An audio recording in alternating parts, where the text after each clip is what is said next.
Welcome to the Life Science Success Podcast. For those of you who don't know me, my name is Don, and I'm a consultant in life sciences, and I help companies overall focus in on their business operations and help them with complexity inside of the organization.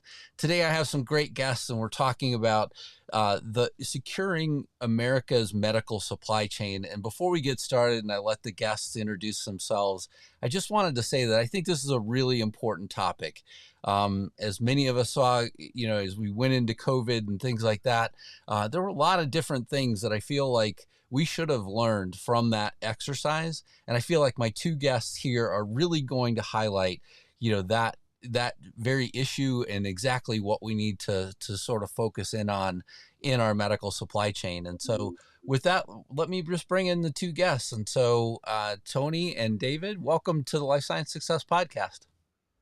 Thanks so much, Don. Hey, thanks, Don. Happy to be here. Yeah, thanks a lot for being here. And, David, would you just take a moment and introduce yourself just briefly? Yeah, of course. David Sanders, Vice President of Government Affairs at Coherus Biosciences and Executive Director at Securing America's Medicine and Supply.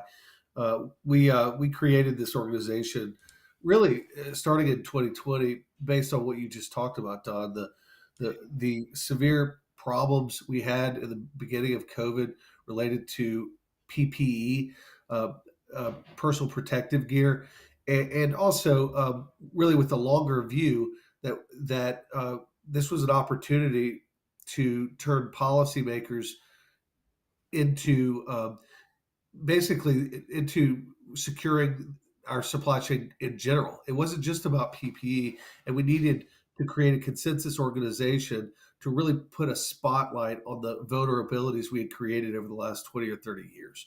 And we'll talk a lot about that today. But it's been a pleasure to try to lead SAMS, and we've got some great member companies we'll talk about in addition to iRemedy, and we'd love to talk about some of the policy solutions we think we're getting closer to enacting through Congress and the administration. Perfect. And then, Tony, would you introduce yourself to the audience? Sure, absolutely, Don. Happy to be here. Tony Paquin, CEO and co-founder at iRemedy Healthcare. We are a AI-driven supply chain platform designed for the healthcare industry. And you could also think of us like a medical supply distributor.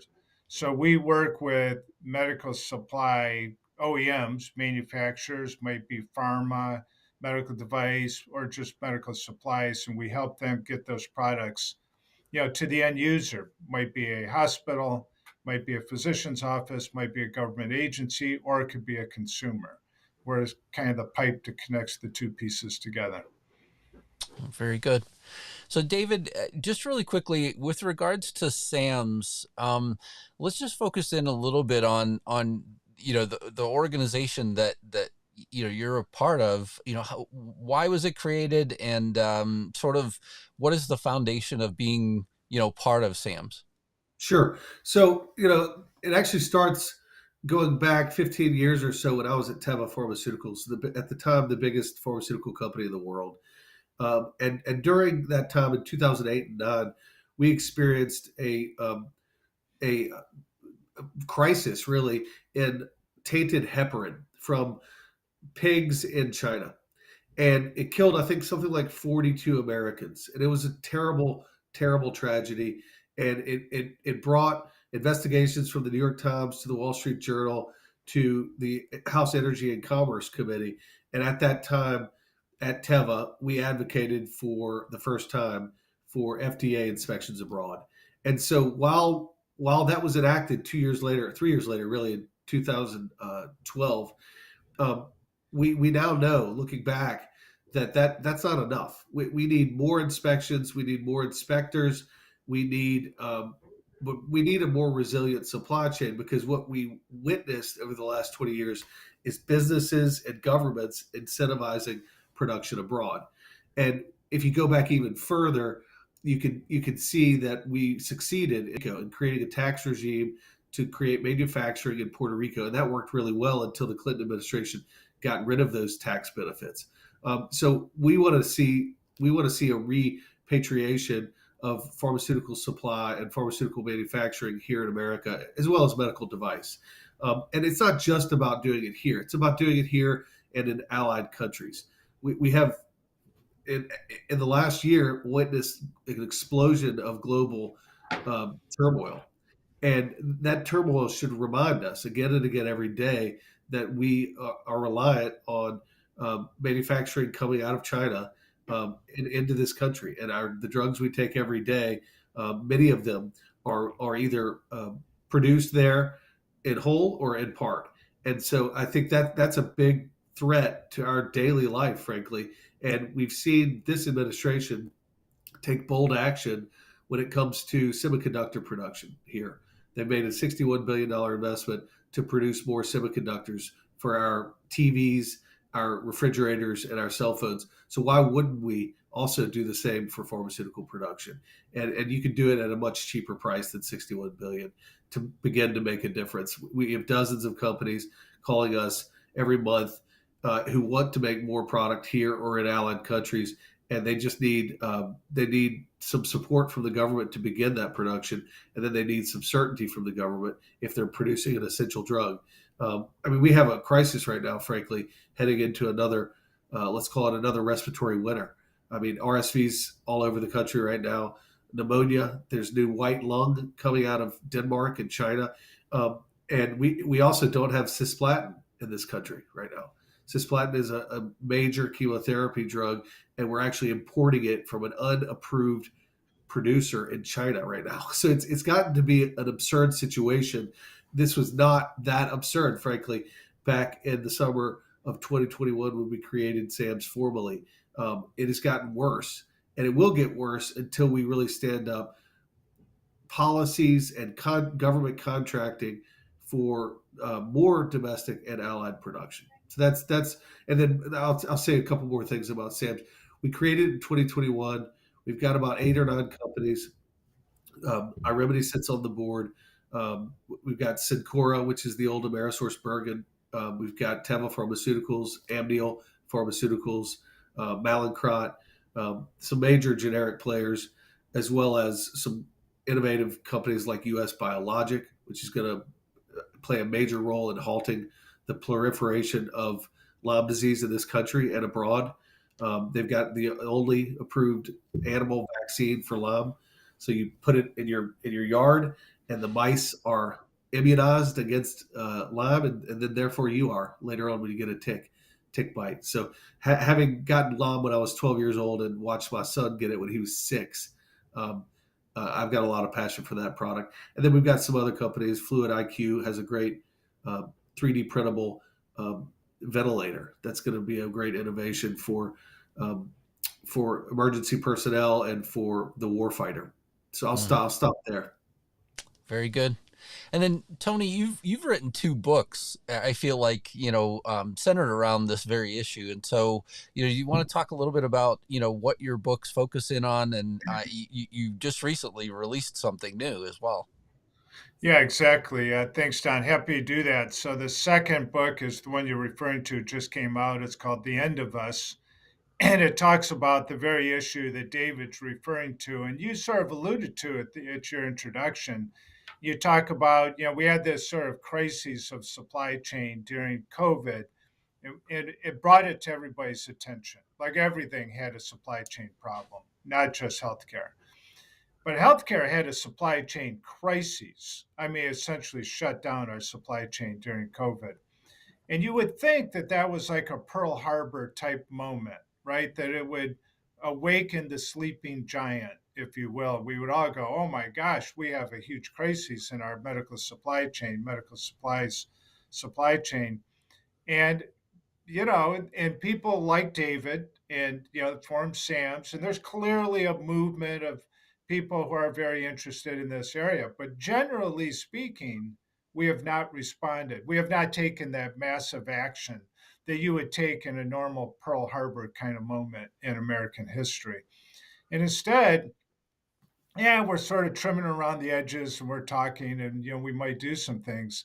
But I think as a country, we still fail to really recognize, the extreme risk that we run. we are wholly dependent, really, on China, wholly dependent on China for our medical supply.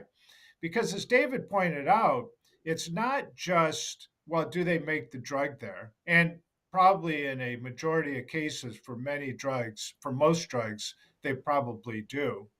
But if they don't make the drug, they probably are heavily involved with the API or some other aspect of the raw material that impacts that drug manufacturing.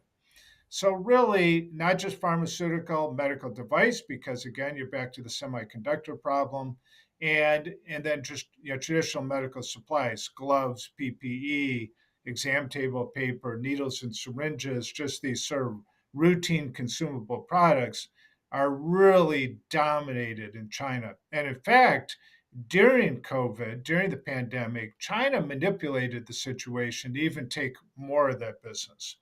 The glove business, for example, prior to 2020 was heavy in Malaysia and Vietnam.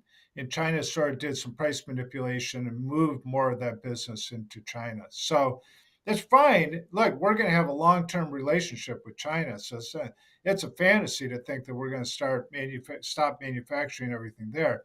But we have to recognize the risk Mm. and we have to begin to de risk that. And then, as David is trying to do at SAMS, we have to really begin on a policy level to drive some of this manufacturing either back to the United States or to our ally nations. The book that I wrote sort of walks through this dramatic event where our company was involved with needles and syringes during COVID. And we ended up importing 1 billion needles and syringes. We're the largest supplier of needles and syringes to Operation Warp Speed, and probably one of the largest importers in history. I mean, it was this monumental event. And we ended up chartering, I think it was like 150 747s to fly these things in. But what we saw was the absurdity of the process and our lack of control. Now, I find it really interesting. David, in his history, is really kind of on the forefront of this. The comment he talked about of having FDA inspectors, right? Well, think about that idea, right? It's we're taking drugs from another country that has a suspect inspection regime, Mm. right? Now, during COVID, the FDA inspectors in Shanghai, they're locked down in some hotel. They weren't inspecting anything. You couldn't remember in China, you didn't travel, period, Right. during COVID. That's it. I don't care who you were, what your circumstances were. Oh, you want to inspect that facility, you're not going to inspect it. And let's be honest, there's no such thing as dropping into a Chinese manufacturing facility unannounced. There's Mm. no surprise inspections taking place in China. And then just the logistic difficulty. I mean, how many staff do we have? How many people? How are we managing those people? How big is the United States inspection footprint worldwide, right? It's a tough challenge. Even if you are committed, funded, and organized, it's a hard thing to pull off. But if you just go with the idea that says the drugs you use in your medicine cabinet today were manufactured somewhere other than the United States, therefore, what United States government entity is really watching over that? And what we saw during Operation Warp Speed and this process where we ended up, importing these billion items. I mean, it was every crazy imaginable thing going on. I mean, we had a Middle Eastern country show up with a Range Rover full of gold bullion, trying to bribe the guy on the shipping dock at the Chinese factory to take our inventory. Wow. We had the Chinese Communist Party at one point seize 40% of everything that we had manufactured. Mm. You know, and you by the way, look at it from their perspective. They're like, well, hold it a second. We don't want that stuff being shipped overseas. We need it, right? Right. It's every country for themselves type of thing. So you have to kind of understand where they're coming from. But is that a good deal for you and me? Right. And that's what the book walks you through. What we tried to do was take you through Operation Warp Speed, but in the process, educate the reader on the supply chain, the raw material. APIs is really something that we used to be a dominant supplier of APIs, which is the raw ingredient, as you know, for all medicines. We used to be, the United States was the place to go for that. And but now it's China, and then India is starting to make a major play in that area as well. So it's just a really interesting thing. I think that in the last 40 years, we've had this globalization experience, right? And I tell people the story of I grew up in Flint, Michigan. My dad was a GM executive, and it used to be as GM went, so went the nation. But starting in about 1980, it all went overseas. Okay, and as David commented, for your cell phones, your TV, all your electronics, it's all, this. I mean, we're sitting at a desk right now. Probably this desk, this chair, this computer, this microphone, and this headset, we're all made in China, right? And so what do we care? We got a great deal on my Bose headphones. Great. Okay, but it's not the same thing as the cancer drug that you have to take. It's a little bit different conversation. And we, as a country, have sort of bulked it all together and Mm, said, yeah, we just want cheap and easy. And we outsource the whole thing. And I think where we're at now is we have to reconsider that. yeah. And by the way, this is against a backdrop of a changing geopolitical reality, right?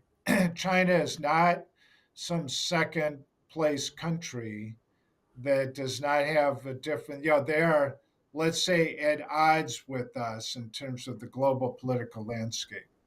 So we have to recognize all those things. It's a different era that we're going into right now than what we're just coming out of, I think is what we have to recognize. Yeah, the things that really stand out to me, I mean, and I would imagine these would probably stand out to the audience as well. So I remember very clearly, right? The first thing that I remember thinking was absolutely ridiculous was somebody was trying to clean gloves, and they showed like on the news they showed like bags of gloves that people were trying Oh, to wash it's in a crazy. washing machine, It's and so absurd. and Yeah. and then the respirator shortages, and for sure the needle shortages, those things ran true in my mind. And I'm sure that there were a host of other things that were where people were closer to maybe the like you were closer maybe to some of the things that were happening. It's a very dramatic thing, and then to we Yeah. do get we sort of move forward and then don't really focus on these Yeah, things, it's unfortunately. amazing. It's amazing how we forget just 2 Yeah. years ago. But the one striking thing for me was I have a very close friend at a major New York hospital who was head of supply, a part of the team of people. And he called me during this era and he said, one thing is when all this happened, you're talking about gloves and gowns. And yeah, he said, we ran to the supply closet and realized we didn't have one. Mm. 'Cause that's not how the way the system worked, right? And then what I will tell you is I would consider these people close friends. I had been working in the hospital world, let's say, for the last 15 or 20 years. And Don, the only thing I can tell you is they were scared. I mean, they were really shook. They were emotionally freaked out. I mean, it was it. They were worried about their staff. They were worried about their patients. Think Yeah. about most people in healthcare. I would say, got into healthcare sort of as a mission. Like, oh, Sure. I want to be a doctor. I want to be a nurse. I want to help. I want to help. They tend to be mission-driven people. That may change after they're in the business for a while, but that's how they came to the business. So then they're there, and all of a sudden, people are dying, and there's this mystery of this disease. Like we don't even really know what it is, and we can't get gloves, and we can't wear masks, and we got to go to work every day. These people were very shook. It was the only Hmm. thing I will tell you. It was emotionally striking moment to deal with these senior executives that you had known for a decade who are running billion-dollar companies, and they were emotionally It's 11 o'clock at night on a Sunday night, and they're going to be up all night trying to solve some problem, and they are in a panic. So it's interesting that that happened, right? Like you said, they're like, oh my god, and the stupid product of handmade gowns and masks and Oh, gloves. sure. I mean, the absurdity of the whole situation. Hmm. But here we are, just 2 short years later, and it's like, yeah, we forgot about that. It's like Yeah, something. I was Uh, 3D printing those things that pull the straps away from your ears, and we were yeah, donating them as well to the local local because you healthcare centers. because you Yep. had to do everything you could do, Yeah. and it is interesting where small business and innovators did step in Hmm. and say, "Oh, I can repurpose this factory, or I got a guy that can do this," and they did manage really in a very messy sort of way, but they did manage to get through that process. Yeah. But the point is though that we're moving into a period where these pandemics are going to happen more. Okay, we're a higher populated planet where animals and people in the billions are living closer together. We are going to have more viruses and more pandemics, Mm. and we cannot be in this tragic situation, on an ongoing basis.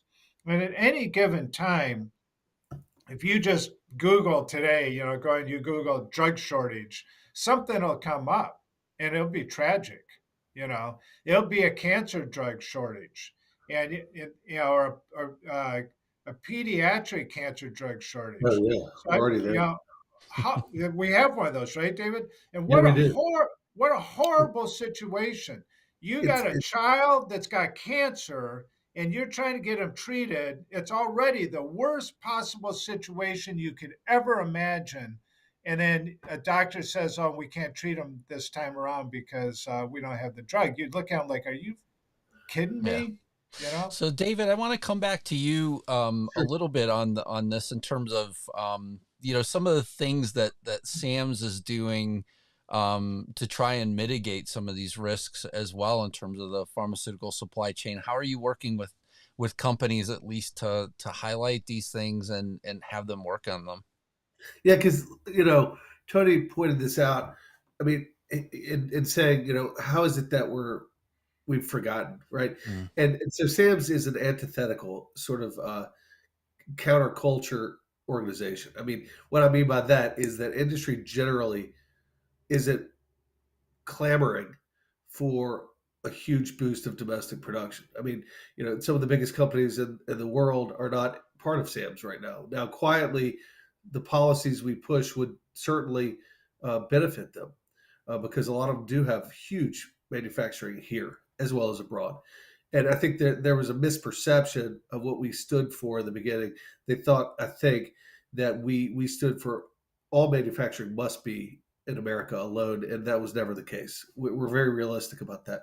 But what we do is try to harness the membership and the sort of intellectual sort of heft of the entire group to push for policies that we could see made into law. We've got a bill that was introduced 3 weeks ago called the American Made Pharmaceuticals Act, which is led by Tina Smith, a fantastic member of the Senate, along with Tom Cotton of Arkansas, Mark Wade Mullen of uh, of Oklahoma, and I think there's another couple of members on the bill.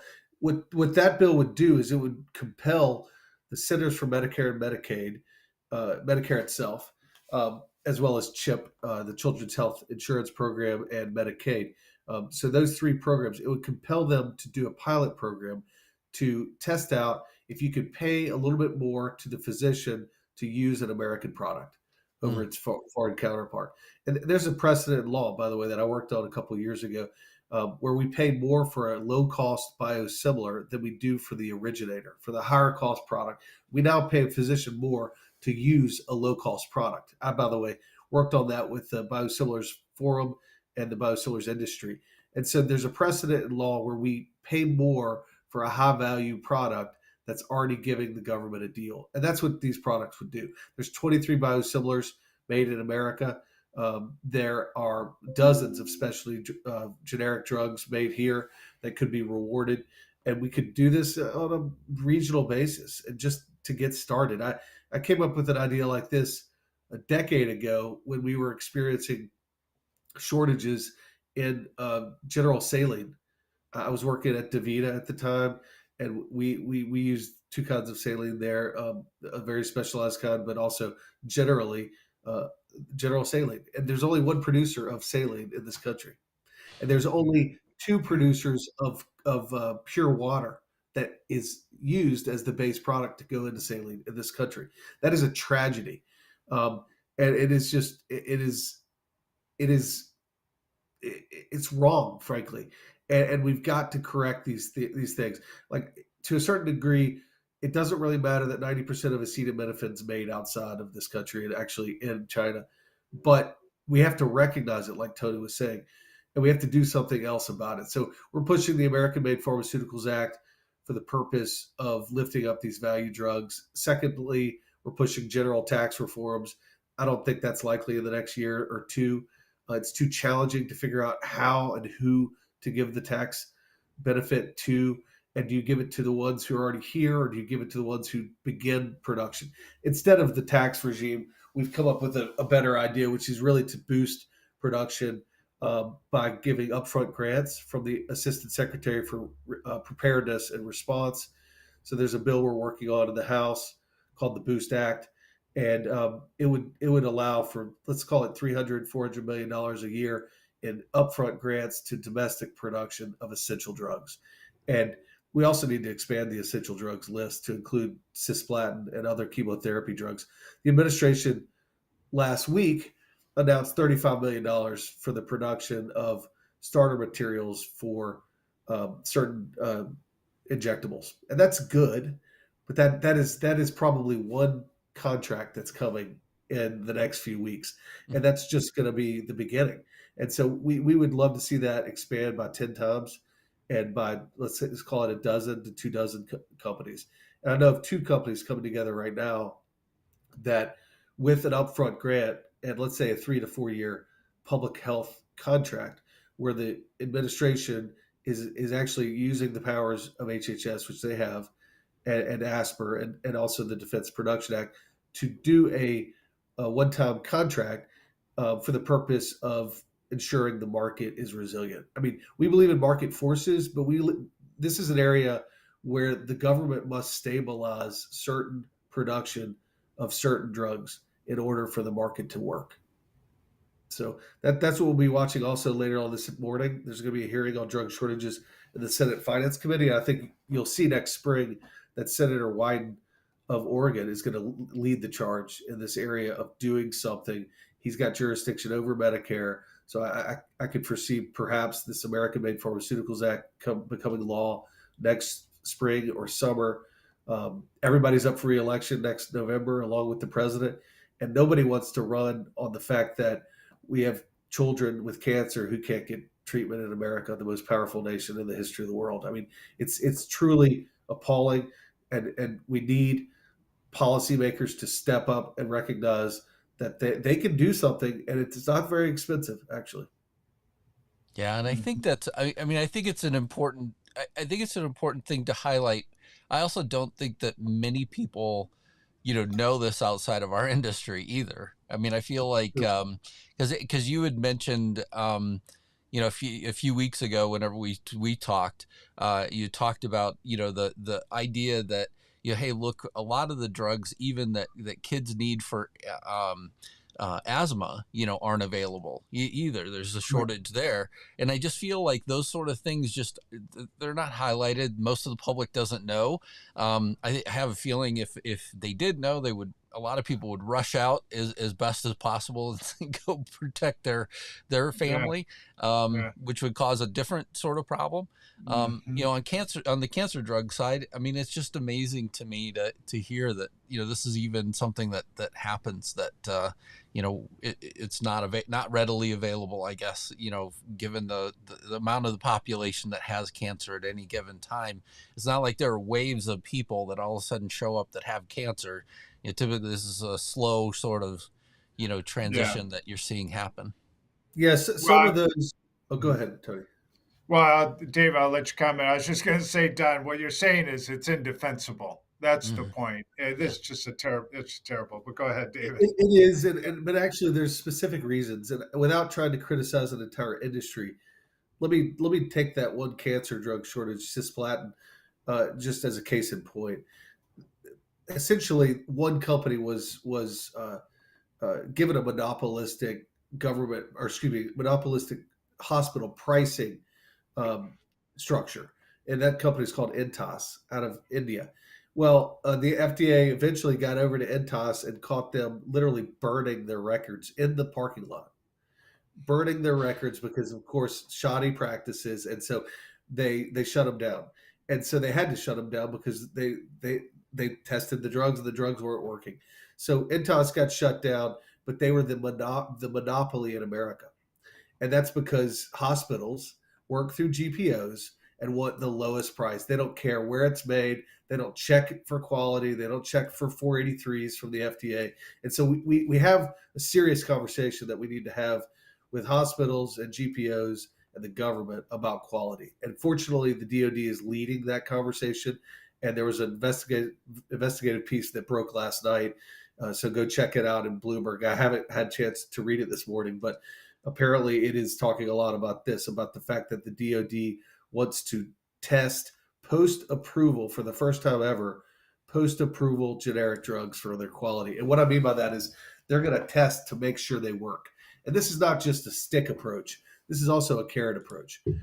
Companies should want to produce quality products to keep themselves and their doors open. And frankly, if some companies go down over the next few years because of an increase in quality surveillance, that's a good thing. I call that dead wood. And we need it out of the system, and we need better quality products and better quality production. And so I'm excited that actually DoD is now stepping in on behalf of our veterans and our war fighters and saying we need high quality products for our people.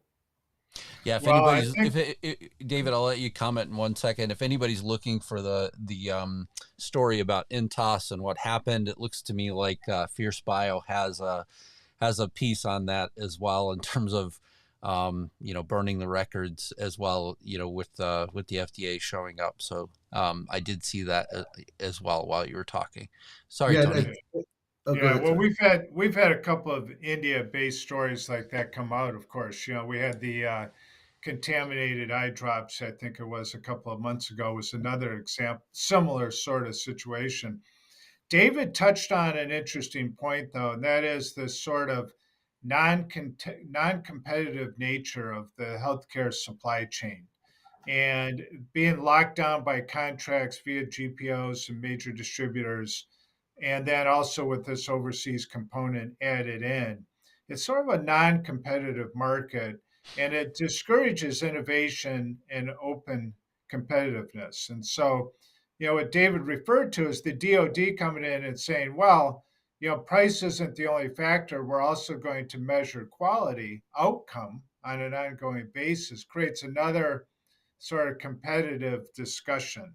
And, Mm, and I think that's a different but important systemic consideration that you have to see the market begin to open up to a more competitive world where quality and price matter and reliability and resiliency are all become considerations. But this old model that says a guy in India gets a patent, negotiates with a GPO, essentially exclusively owns that drug in all of the United States via these two or three GPO contracts, well, then you're wholly it's just not good business, right? I mean, like business risk management 101 was don't be, single source dependent, right? If you're building a company and you only have one client and one supplier, that would be viewed as a very risky business, right? You got to have diversity of supply. And on a business development level, you want diversity of customer base. But diversity of supply essentially means a bit of an open competitive market. And that is a characteristic of the US marketplaces. It's not really what you would describe as open and competitive. Yeah, and I So think it was, I think I would come back to, some of I mean, there are plenty of areas where the government does control, how many monopolies there are. But I also feel like there's this, I don't know, there's a really tough situation that you're trying to manage, right? So the one is, you know, our cost of healthcare, overall being, extremely expensive.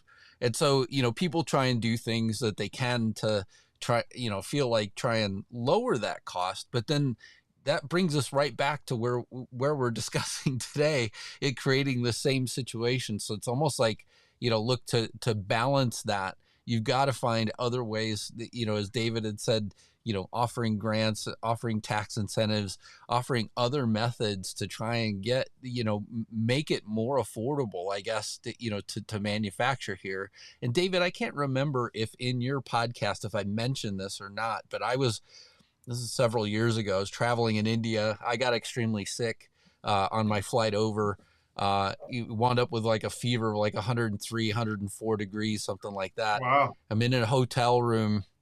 And because I worked for a large corporation at the time, they sent a driver to the hotel. They took me to the local hospital. Uh, my care, which included 2 physicians, 4 nurses, a chest x-ray, 8 different prescriptions, um, I walked out of there paying $8.26.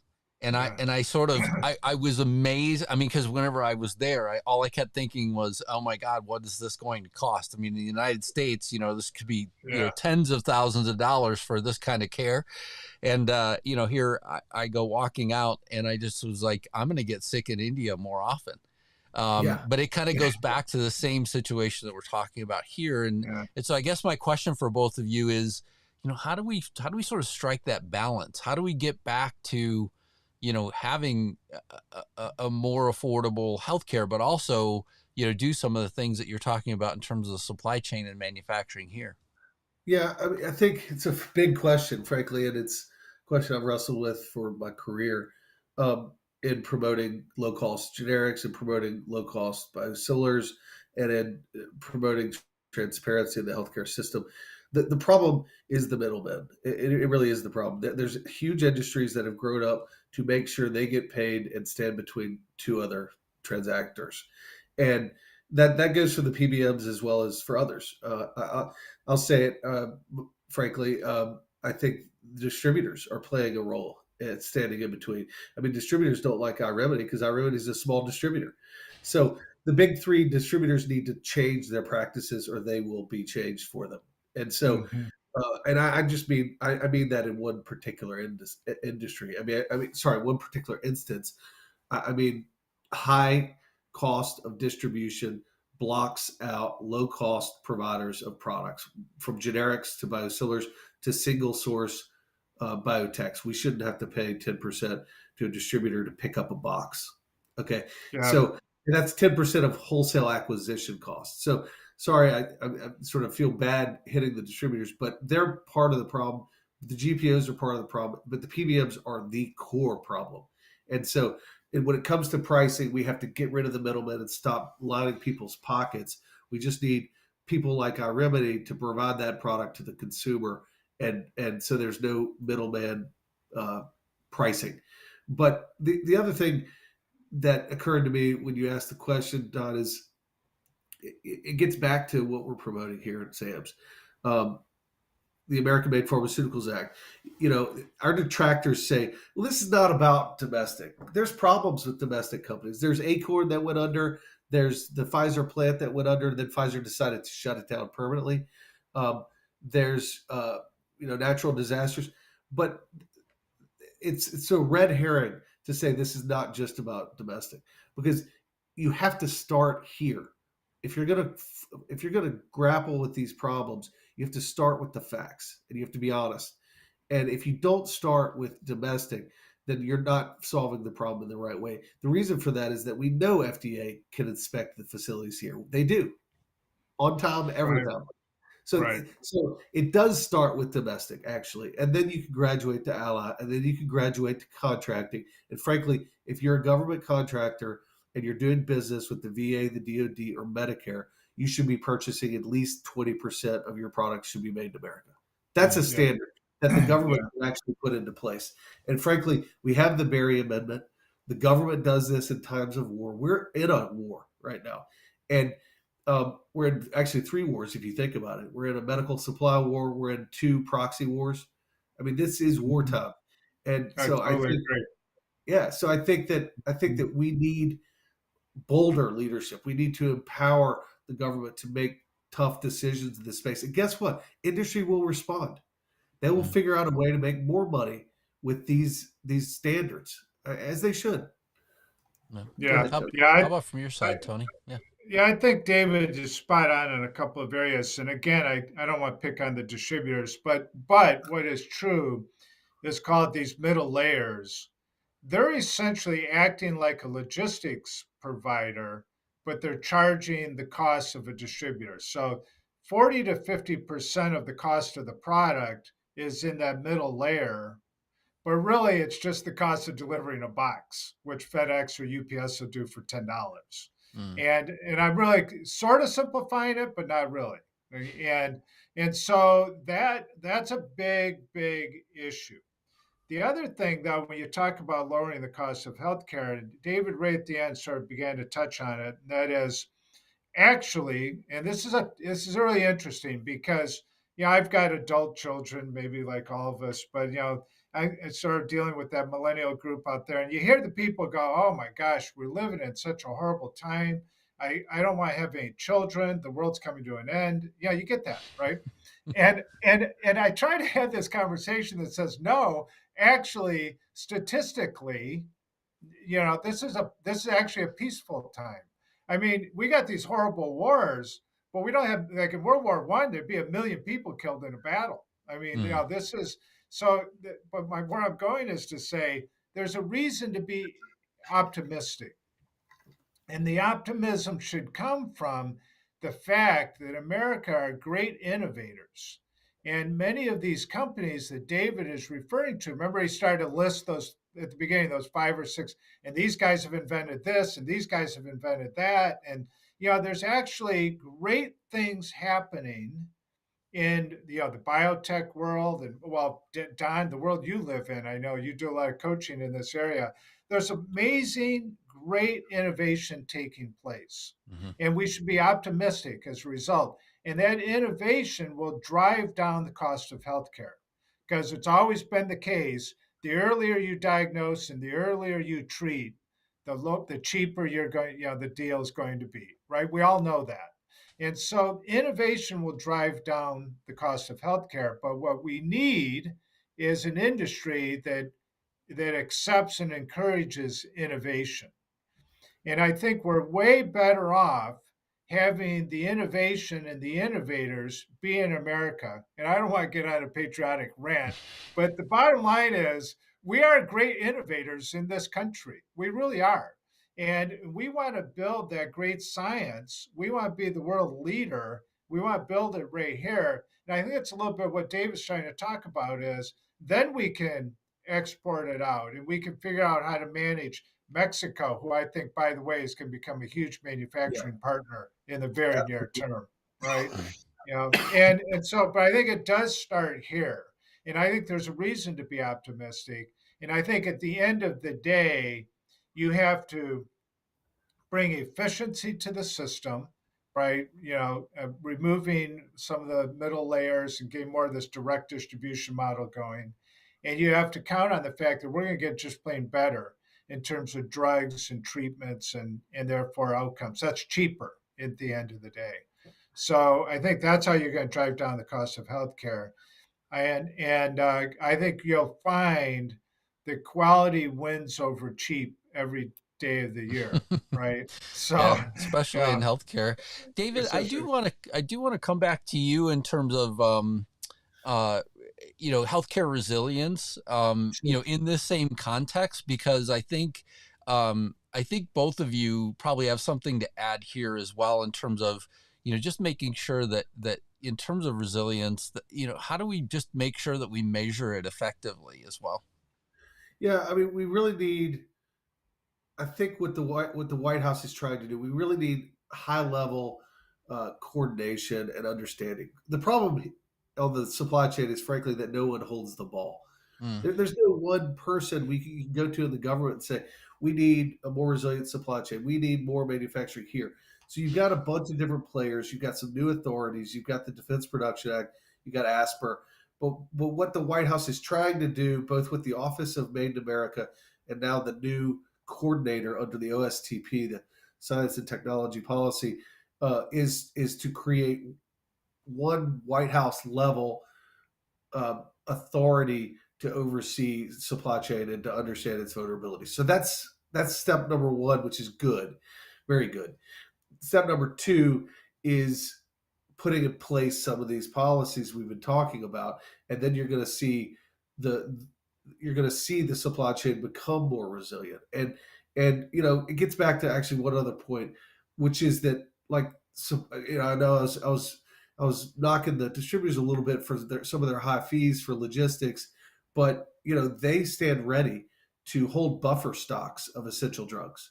We should have 90 days supply of essential drugs being held, and they should be rewarded for that under a government contract. And they're willing to step up on behalf of hospitals who don't want to hold that buffer stock themselves. Medicare wants them to do it, but I think what you're going to see is some sort of compromise in that area. And so that's another way we can see resiliency come into place very quickly, actually. And people ask me, how much money will it take to make a difference here? And it's only a few $1 billion would make a massive difference when you maybe go out and you pick 10 drugs that we really need made here or in Mexico or in Puerto Rico or Ireland or Israel or Europe. So I think by next summer you're going to see more action, not less. 2.5 years ago, we were the only ones talking about this. Now you've got people testifying in 5 minutes before the Senate Finance Committee on their expertise in this area. And so I think there's huge momentum towards making something happen. And this is not something that's one and done. This has to be a constant vigilance campaign by industry and by policymakers. yeah. Tony, do you have anything that you'd like to add to that? Well, I think he's, as usual, David and I are really aligned on that thinking. I believe he's actually really spot on. Part of the distributor angle is really speaking to the idea of the private public partnership that could occur. The Strategic National Stockpile, for example, is trying to do a little bit of this themselves.